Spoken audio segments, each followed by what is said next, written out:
Welcome to NTV English News Bulletin. I'm Bhavana Casey. In the beginning, we have the headlines.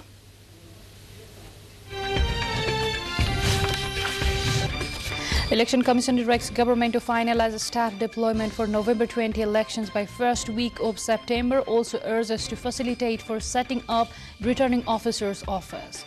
Standing committee meet of Mao's Center underway at Paris Tara meet likely to finalize the names of the party office bearers. UN chief says damage to the nuclear plant would be a suicide. Guterres' such warning comes after a summit with Zelensky in Lviv. And world number one Iga Swiatek crashes out of Cincinnati Open. Medvedev sinks Shapovalov to book a berth in quarterfinals.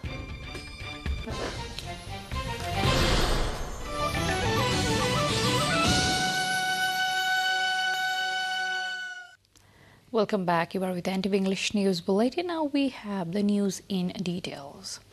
The Election Commission has directed the government to manage and deploy the workforce required for the November 20 elections to the House of Representatives and Provincial Assembly by the first week of this September.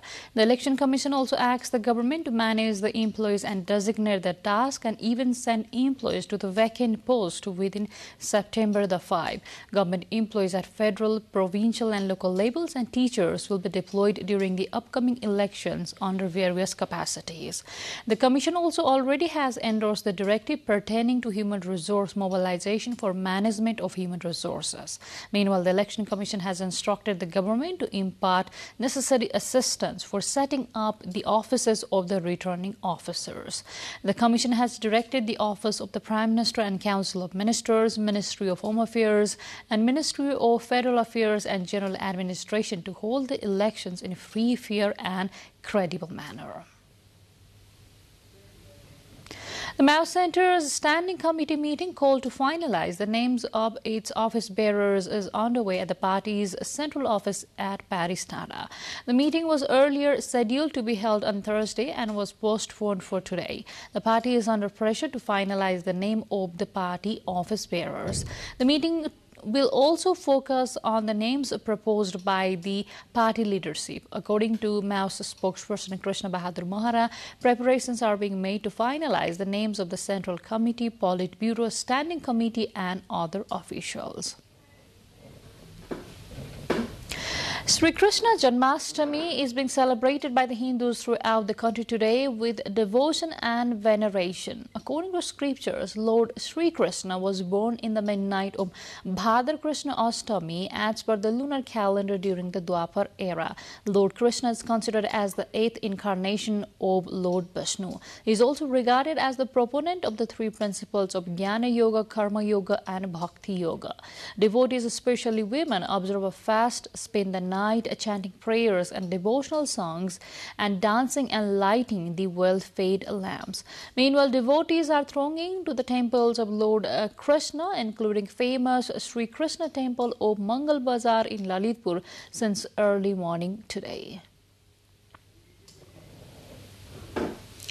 With this update, time to go for a short break, but still to come we have.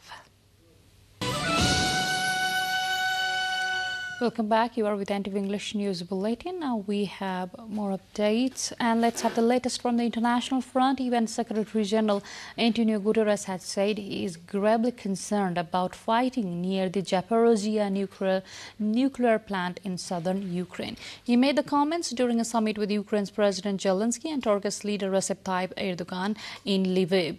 Guterres warned any potential damage to Zaporizhzhia is a suicide. The meeting was the first between the UN chief and Zelensky since Russia launched its invasion in February. The sister of North Korean leader Kim Jong-un says her country will never accept South Korean President Yoon Suk-yeol's offer of economic benefits and exemptions for denuclearization steps, accusing Seoul of recycling past proposals Pyongyang already rejected. In a commentary published on Friday's edition of North Korea's official Rodong Sinma newspaper, Kim Yo-jong stressed that her country has no intentions to give away away its nuclear weapons and ballistic missiles program for economic cooperation. She questioned the sincerity of South Korea's calls for improved bilateral relations while it continues its combined military exercises with the United States and fails to stop civilian activists from flying anti-Pyongyang propaganda leaflets and other things across the border. Two planes collided in Northern California while trying to land at a local airport, and at least 2 of the 3 occupants were killed. The collision occurred at Watsonville Municipal Airport shortly before 3 p.m. The pilots were on their final approaches to the airport when the collision occurred. The FAA and the National Transportation Safety Board are investigating the crash. More updates lined up on the other side, but before that, let's have what we have coming up next.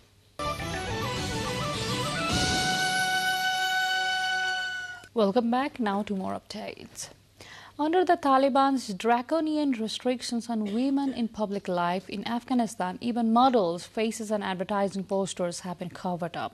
But many are finding ways to work and survive 1 year on from the group's rapid takeover of the country.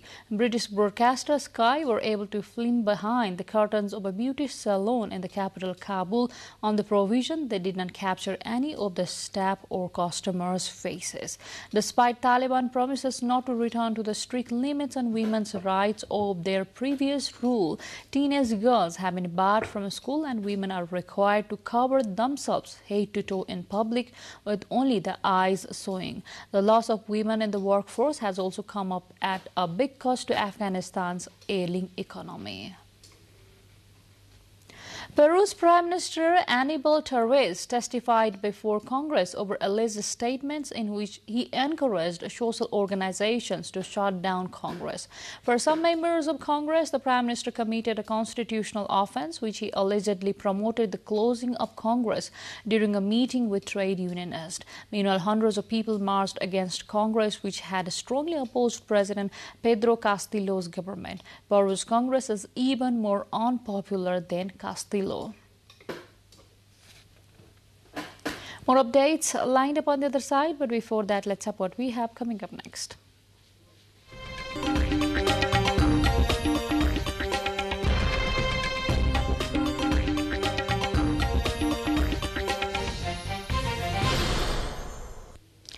In the hot summer, Shanghai Qinshan Botanical Garden creates a cool world. The Qinshan Botanical Garden in Zhongjiang district opened its annual exhibition of water lilies from today, where over 300 varieties are on display.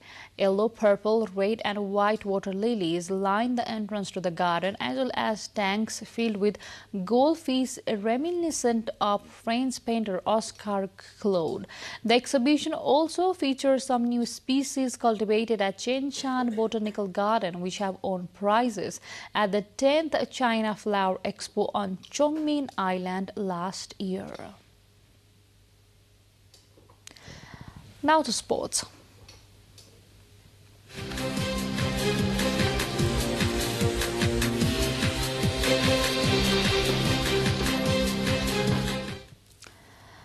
World number 1 Iga Swiatek crashed out of the Cincinnati Open. The Polish top seed lost 6-3, 6-4 to Madison Keys, who now plays Wimbledon champion Elena Rybakina for a place in the semi-finals. Keys rushed into a 5-0 lead in the second set, but Swiatek fought back 2 points in the process. However, at the fourth time of asking, Keys secured a victory. In the men's draw, Daniil Medvedev backed up his opening round win over Botic Van at the Cincinnati Open against Denis Shapovalov on Thursday. The top seed overcame the unseeded Canadian 7-5, 7-5 in 1 hour and 45 minutes to reach his second ATP Masters 1000 quarterfinal of the season. Well, with this update, we come to the end of this English News Bulletin. But before we say goodbye, let's have a quick reminder of the major stories.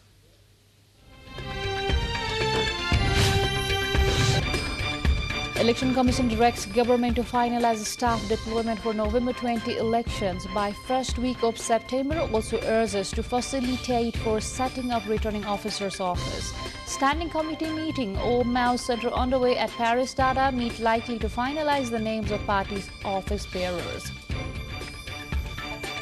UN chief says damage to the nuclear plant would be a suicide. Guterres says such warning comes after summit with Zelensky in Lviv. And world number one Iga Swiatek crashes out of Cincinnati Open. Medvedev sinks Shapovalov to book a berth in quarterfinals.